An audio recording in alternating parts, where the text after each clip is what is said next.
So students, आज के lecture में हम अपना ये चैप्टर आगे करेंगे। लास्ट चैप्टर में हमने यहाँ स्टील तक छोड़ा था। What is steel? Basically steel क्या होता है? आयरन और कार्बन को मिला के हमें जो नेक्स्ट कंपोजिशन मिलती है, मीन्स जो एक मटेरियल मिलता है वो हमें मिलता है स्टील। तो बेसिकली स्टील क्या था? It is the alloy of iron and carbon, जिसके अंदर परसेंटेज क्या होती है? 0.15 to 1.5। ओके। अब बेसिकली जो हमारा स्टील है वो दो टाइप से डिवाइड है। एक है प्लेन कार्बन स्टील, और सेकंड होता है alloy steel. Plane carbon steel and alloy steel. अब नेक्स्ट, प्लेन कार्बन स्टील तीन टाइप में डिवाइड होता है बेसिकली, जिसको हम चार भी बोलते हैं। एक होता है हमारा डेड कार्बन स्टील। नेक्स्ट होता है लो कार्बन स्टील, जिसको हम माइल्ड स्टील भी बोलते हैं। एक होता है मीडियम कार्बन स्टील और एक होता है high carbon steel. Dead carbon steel क्यों? क्योंकि इसमें कार्बन परसेंटेज हमारा अप टू 0.1 तक होता था। बहुत कम परसेंटेज ऑफ कार्बन होता था, इसलिए डेड कार्बन स्टील बोलते थे। लो कार्बन स्टील या माइल्ड स्टील वो होता था जिसके अंदर कार्बन परसेंटेज 0.15% तक होता था। Okay. Medium carbon steel basically वो जिसके अंदर कार्बन परसेंटेज 0.35 to 65 तक होता है, 0.65 तक। और हाई कार्बन स्टील 0.65 से 1.5% तक कार्बन का होगा। ठीक है। ये जो परसेंटेज है बुक टू बुक डिफ़र कर जाती है। तो जैसा कि यहाँ लिखा हुआ है, इन्होंने कार्बन को प्लेन कार्बन में तीन टाइप से डिवाइड किया हुआ है, जो कि है low carbon steel, medium carbon steel और हाई कार्बन स्टील। तो आपको लिखना है plane carbon steel, the steel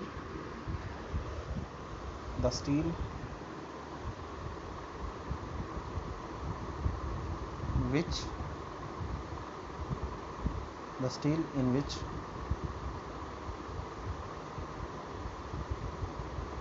only carbon is present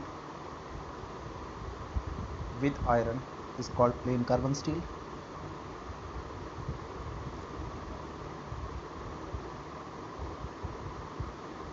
It is of three type. इधर इन्होंने तीन टाइप में उसे डिवाइड किया हुआ है। जैसा हमने बोला था, फर्स्ट डेड कार्बन स्टील, फिर लो कार्बन स्टील। उन्होंने लो कार्बन स्टील के अंदर ही डेड और माइल्ड को डाला हुआ है। ठीक है। तो कोई नहीं, लो कार्बन मीन्स जिसके अंदर कार्बन परसेंटेज बहुत लो हो, तो आप लिखना low carbon steel, medium carbon steel and high carbon steel. Low carbon steel को दो पार्ट में डिवाइड करना, डेड माइल्ड स्टील और mild steel. Dead mild steel का परसेंटेज कितना है? 0.05 से 0.15। ओके। माइल्ड स्टील का परसेंटेज कितना है? 0.15 से 0.3%। मीडियम कार्बन स्टील का परसेंटेज कितना है? 0.3 से 0.7 और हाई का 0.7 से 1.5%। तो परसेंटेज जैसे बढ़ गया, और सोचो इससे ज़्यादा परसेंटेज अगर 1.5 से परसेंटेज अगर मैं ज़्यादा बढ़ा दूँ, जैसे कि 2% कर दूँ, तो वो कास्ट आयरन बन जाएगा, ध्यान रखना। ओके। तो बात करते हैं सबसे पहले लो कार्बन स्टील की, जिसमें हमारा है डेड माइल्ड स्टील। तो लिखना dead mild steel contain carbon between 0.05 to 0.15%। ठीक है। कार्बन परसेंट बहुत कम है, इसी वजह से it is soft and ductile. ठीक है।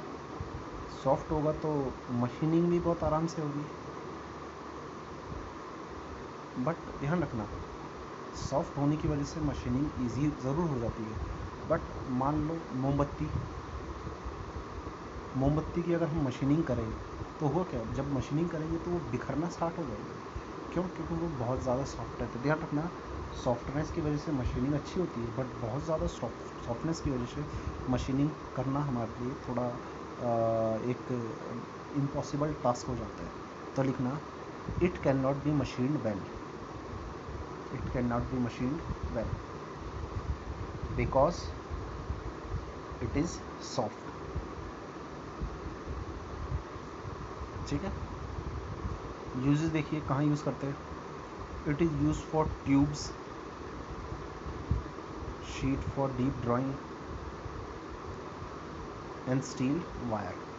ठीक है। अब ये सब क्यों यूज़ करते हैं? ये इसकी सॉफ्टनेस की वजह से ही हम इसको यूज़ करते हैं सर। क्यों? क्योंकि अगर हम जो वायर बनाते हैं, वायर को हम क्या करते हैं, वायर बनाने का वायर ऑपरेशन अगर आप सबको पता हो, तो हम वायर बनाते हैं, वायर को एक डाई के अंदर से पास करवा के,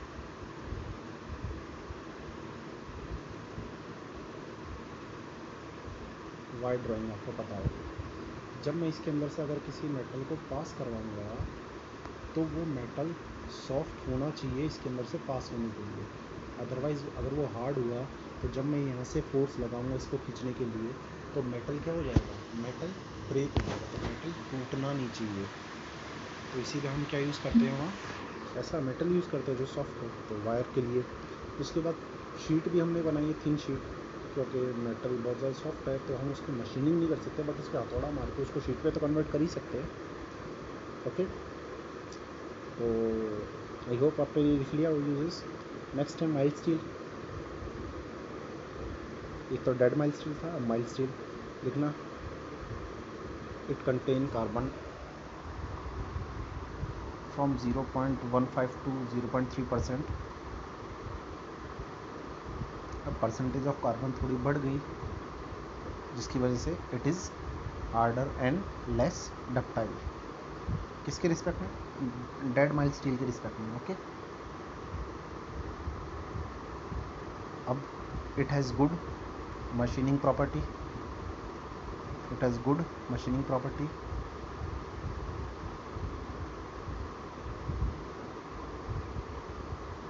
यूजेस देखना, यूजेस लिखना,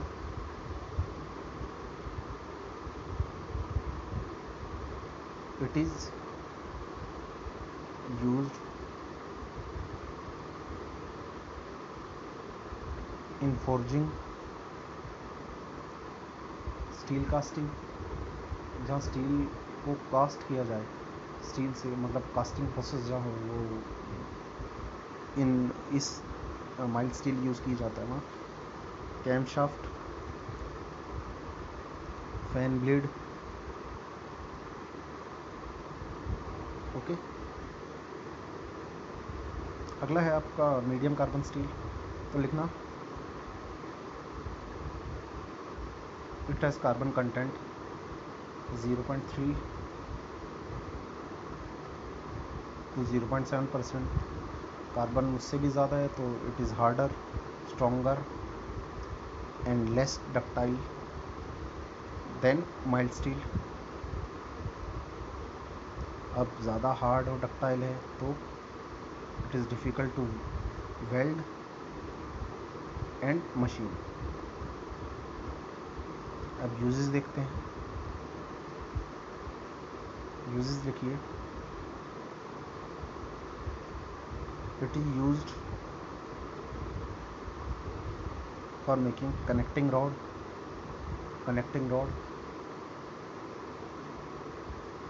gear shaft, crank shaft, die block. मतलब डाइज यूज़ होती है ना, वो भी हम मीडियम कार्बन स्टील से ही बनाते हैं। और हमारे जो गियर होते हैं वो भी हम इससे बनाते हैं, gear shaft, axle, crank shaft. तो जो भी चीज़ें हमें ऐसी चाहिए जिसके अंदर स्ट्रेंथ ज़्यादा चाहिए, मतलब डक्टिलिटी से ज़्यादा उसके अंदर हार्डनेस या टफनेस ज़्यादा हो, ठीक है, तो वो हम कहाँ से, किससे बनाते हैं? मीडियम कार्बन स्टील से। Next high carbon steel. High carbon steel means the carbon percentage is up to 0.7 to 1.5%. Its hardness increases. अब ये हार्ड तो हो गया बट स्ट्रेंथ डिक्रीज. ध्यान रखना जिसके अंदर हार्डनेस बहुत ज़्यादा होती है उसकी स्ट्रेंथ बहुत कम होती है. तो it's hardness increases but strength decreases.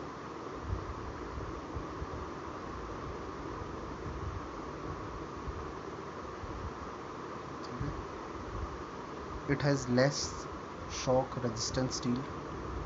It is less shock resistant steel. तो हार्डनेस ज़्यादा होने की वजह से इसके यूजेस देखिए कहाँ यूज़ करते हैं. ऑब्वियसली जहाँ हार्डनेस बहुत ज़्यादा हो तो हम इसे यूज़ करेंगे टूल्स में. तो इट इज़ यूज फॉर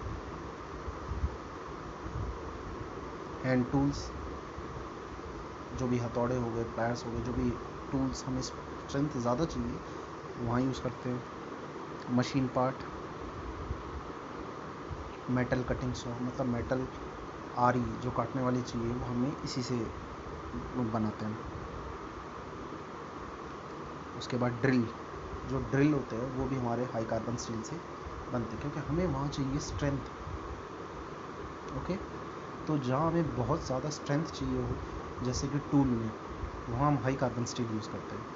जहाँ हमें किसी मैकेनिकल कंपोनेंट में स्ट्रेंथ चाहिए हो वो हम मीडियम कार्बन स्टील में.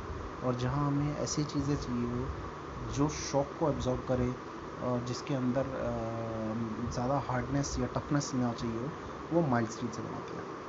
तो ये हमारा हुआ कंप्लीट स्टील. कौन सा steel? Plane carbon steel. Plane carbon steel मतलब जिसके अंदर कार्बन के अलावा कोई दूसरा एलॉय प्रेजेंट, मतलब कोई दूसरा एलिमेंट प्रेजेंट ना हो. ठीक है, तो स्टील का फर्स्ट पार्ट तो हमारा हो गया प्लेन कार्बन स्टील.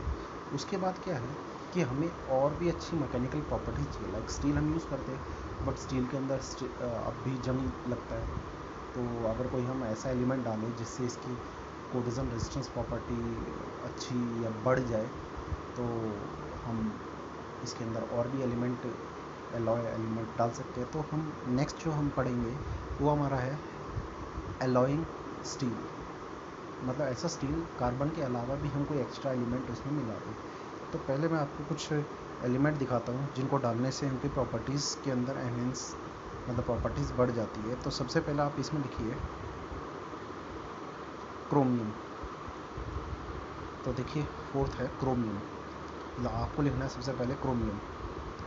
तो क्रोमियम की जो प्रॉपर्टी होती है जो हम यूज़ करते हैं जब भी क्रोमियम डालते हैं तो हमारा सिर्फ ध्यान होता है किस प्रॉपर्टी पे कि it prevent coercion and oxidation.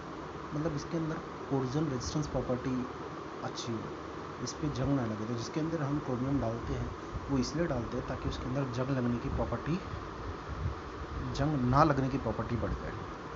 उसके बाद लिखना help preventing corrosion and oxidation लिख लिया. अगली चीज़ लिखना it add strength at room and high temperature. मतलब हाई टेम्परेचर पे क्रोमियम स्ट्रेंथ प्रोवाइड करता है.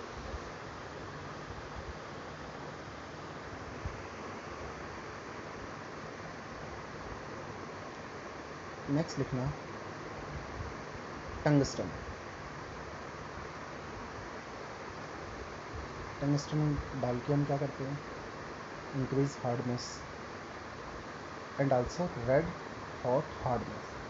एक्चुअल में क्या होता है, मेटल जब बहुत ज़्यादा टेम्परेचर पे पहुंच जाते हैं तो मेटल इनिशियली मेल्ट होने से पहले बिल्कुल लाल हो जाते हैं. अब मेटल बिल्कुल लाल हो जाएगा तो होगा क्या कि मेटल मेल्ट ना हो. या जैसे हम टूल की बात करते हैं कि टूल हम यूज़ करते हैं तो एक टेम्परेचर आने पर मेटल बिल्कुल रेड हो जाएगा. तो उस समय मेटल मेल्ट हो जाएगा. हमारा टूल अगर मेल्ट हो जाए तो हमारे लिए हार्मफुल है. तो उस समय भी मेटल मेल्ट ना हो इसीलिए हम वहाँ टंगस्टन यूज़ करते हैं. तो बहुत ज़्यादा टेम्परेचर पे भी मेटल लाल हो जाए पर मेल्ट ना हो वो हमारा होता है टंगस्टन की वजह से. तो टंगस्टन ये प्रॉपर्टी देता है red hot hardness. Next tungsten की दूसरी प्रॉपर्टी है रेजिस्ट हीट. ओके, नेक्स्ट लिखना मॉलिब्डेनम, 6 जो लिखा हुआ है मॉलिब्डेनम। बेसिकली ये भी यूजुअली टंगस्टन वाली प्रॉपर्टी ही हमें देता है, जो कि हार्डनेस ऑफ स्टील और enhance corrosion resistance.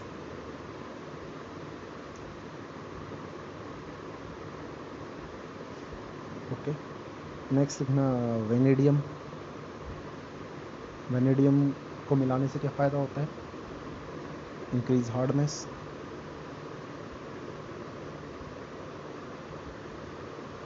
Next increases tensile strength and yield strength,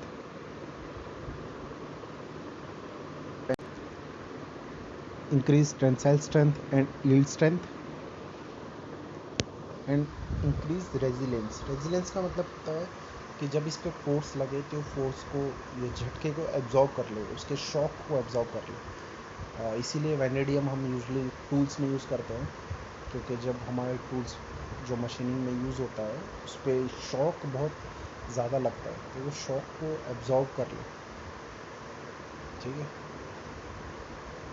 next आप लिखना क्रोमियम हो गया हमारा, मॉलिब्डेनम, टंगस्टन, वेनेडियम। एक लिखना आप निकल। निकल में लिखना increase toughness and resistance to impact. Impact मतलब जो लोड झटके से लगे, रेजिस्टेंस टू इम्पैक्ट। नेक्स्ट इसमें लिखना स्ट्रेंथन स्टील। स्टील को स्ट्रेंथ भी निकल प्रोवाइड करता है, अगर निकल हम मिला दें तो उसकी स्ट्रेंथ और बढ़ जाएगी।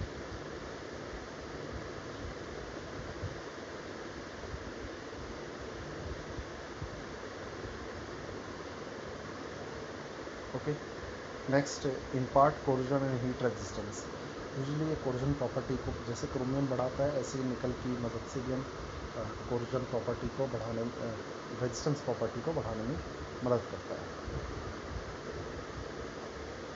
एक और लिखना सिलिकन। सिलिकन की वजह से क्या होता है? Improve oxidation resistance, means oxidation means जंग नहीं लगेगा। इंक्रीज स्ट्रेंथ, ठीक है। और ये पता होगा लो एलॉय स्टील, जिसके अंदर लो एलॉय स्टील में स्ट्रेंथ भी प्रोवाइड करता है सिलिकन मिलाने से, स्ट्रेंथ भी हमें मिल जाएगी। सो इंक्रीज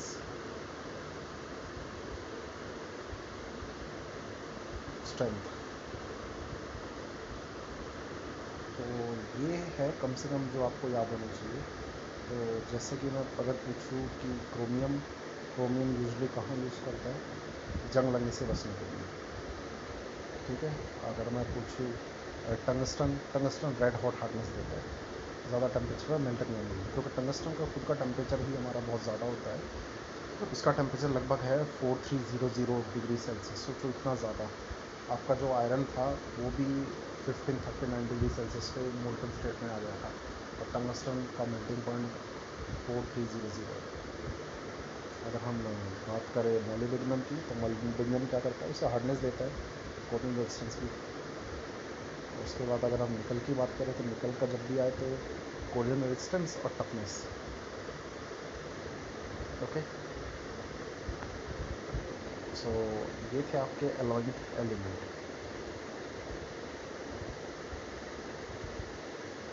सो आज का लेक्चर हम यहीं तक करते हैं। नेक्स्ट लेक्चर में हम एलॉय स्टील को आगे कवर करेंगे। सो ये जो टेबल है, इस टेबल का ज़रूर ध्यान रखना, एलॉय एलिमेंट और उसके इफेक्ट, क्या इफेक्ट होते हैं देख लीजिए। टंगस्टन का effect increase hardness, red hot hardness, corrosion resistance, जंग लगने से ही बचाता है, हार्डनेस भी बढ़ाता है और रेड हॉट हार्डनेस भी देता है। मॉलिब्डेनम हार्डनेस बढ़ाता है, शॉक एब्जॉर्ब। देखिए, ये जो प्रॉपर्टीज़ है ये आपके लिए फ़ायदेमंद क्यों हैं? जैसे कि मैं बोलूँ, कार्बन के क्रोमियम को मिलाने से हमें क्या मिलता है? Increase heat and corrosion resistance. तो जैसे हमें पता लगा हीट और कोरोजन रेजिस्टेंस, तो हम सीधा आंसर बोल सकते हैं कि हीट और कोरोजन रेजिस्टेंस दोनों प्रॉपर्टी हमें कहाँ चाहिए, टूल्स में। तो क्रोमियम हम यूजली ऐसे एलिमेंट में, हम ऐसे मेटल्स में मिलाते हैं, ऐसे मटेरियल में मिलाते हैं जहाँ हमें टूल बनाना है, ठीक है, क्योंकि टूल को टेम्परेचर भी झेलना पड़ता है, और उसके ऊपर हम जब कटिंग फ्लूइड डालते हैं तो उसको कोरोजन भी, जंग भी ना लगे, ये चीज़ की ध्यान रखेंगे। टंगस्टन की बात करें तो टंगस्टन के रेड हॉट हार्डनेस की बात करें तो ये भी हम वहाँ यूज़ करेंगे जहाँ टूल बनाना हो, क्योंकि ज़्यादा टेम्परेचर हमें कहाँ मिलता है, इतना टेम्परेचर के रेड हॉट हो जाए कोई मेटल, वो है हमारा मशीन। ओके, शॉक एब्जॉर्ब करने के लिए, तो जस्ट शॉक एब्जॉर्ब करने की बात करें तो टूल में भी यूज़ करते हैं, प्लस में और कहाँ, जैसे हम एग्जांपल पिस्टन की बात करते हैं, तो पिस्टन में मूवमेंट ऊपर नीचे होती है, तो वहाँ भी शॉक मिलने के चांस ज़्यादा होते हैं, ठीक है। कनेक्टिंग शाफ्ट, कनेक्टिंग रॉड, वहाँ शॉक, तो कनेक्टिंग रॉड में हम ये जो आपका शॉक एब्जॉर्बिंग मॉलिब्डेनम है, ये भी हम यूज़ कर सकते हैं, ठीक है। उसके बाद कोरोजन रेजिस्टेंस निकल है, तो निकल कोरोजन रेजिस्टेंस में यूज़ करते हैं, तो हम कहाँ यूज़ करते हैं, जो हमारे ब्लेड होते हैं ना, ब्लेड में निकल और क्रोमियम दोनों मिलाते हैं, स्टेनलेस स्टील, क्योंकि वो जो शेविंग रेज़र ब्लेड होते हैं उसमें ये इम्पोर्टेंट है कि उसके ऊपर जंग ना लगे, क्योंकि जंग लगेगा तो वो हमारे लिए हार्मफुल होगा। ओके, तो ये प्रॉपर्टीज़ आपको ये पता होनी चाहिए, इसकी एक टेबल बना लेंगे तो आप ज़्यादा बेटर रहेगा आपके लिए। ओके, सो हमने क्या क्या किया है, हमने किया है स्टील। स्टील कितने टाइप का था, स्टील 2 टाइप का है।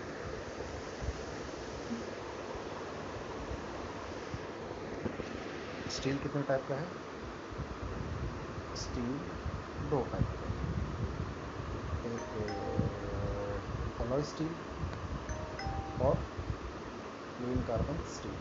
प्लेन कार्बन स्टील कितने टाइप के हैं, प्लेन कार्बन स्टील है 3 टाइप के, लो कार्बन स्टील और मीडियम कार्बन स्टील और high carbon steel. Low carbon steel में बैड माइल्ड स्टील और माइल्ड स्टील,